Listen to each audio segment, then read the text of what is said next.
it was still being formulated between 2007 and 2010, which is when we actually put into place that new constitution. It's about 3 years. And for sure, at that time, those would not have been the reasons they were giving, because we didn't know we're going to promulgate the new constitution in 2010. Does this form a part of frustration for the KWS that, you know, you have to await all of this? Couldn't the bill have been passed and then retweaked and put into context of the new constitution? What sort of lobbying goes on from the KWS? I mean, perhaps for ordinary Mwananchi, they would be expecting that KWS would be picketing outside Parliament. Receives unnecessary blames. Remember, the business of delivering the bill through the Attorney General to Parliament does not lie with Kenya Wildlife Service. So KWS was just one of the agents that were involved in the drafting it.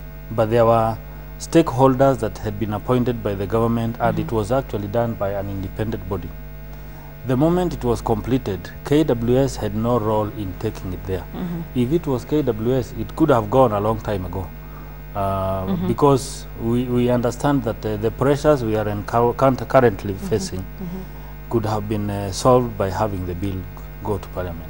So the bill had to rightfully pass through the parent ministry, and of course there were hitches somewhere. Maybe they needed to maybe look at it again. I don't know, but I just hope. I think just to add on what Paul is saying. Yes.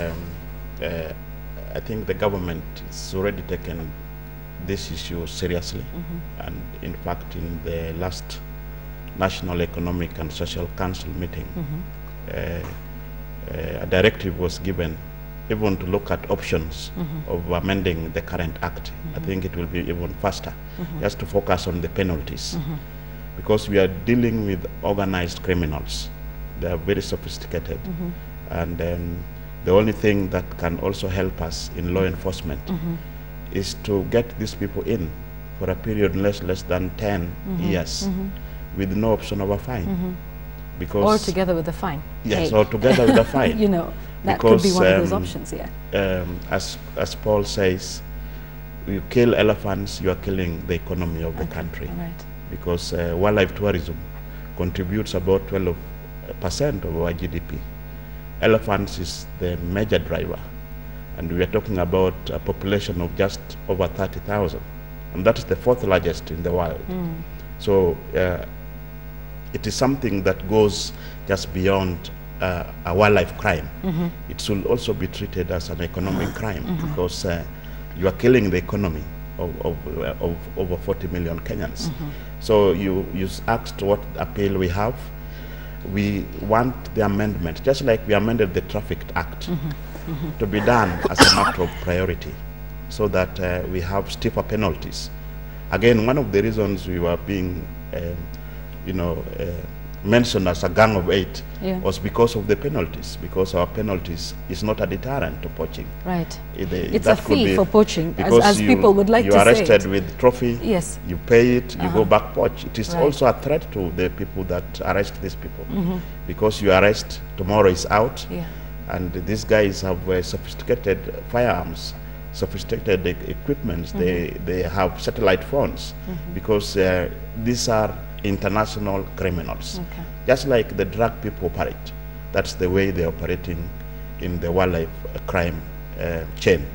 So I believe the government has taken it up, and we are very optimistic that very shortly these guys will be locked in and fined heavily, and that will also help us in our efforts to reduce illegal killing and illegal trade that is happening across the country and the globe. Maybe to add to Patrick's, we need first, as we looked forward to this enactment of amendments that will strengthen our cases in court. We also need to focus on who is it that does this poaching.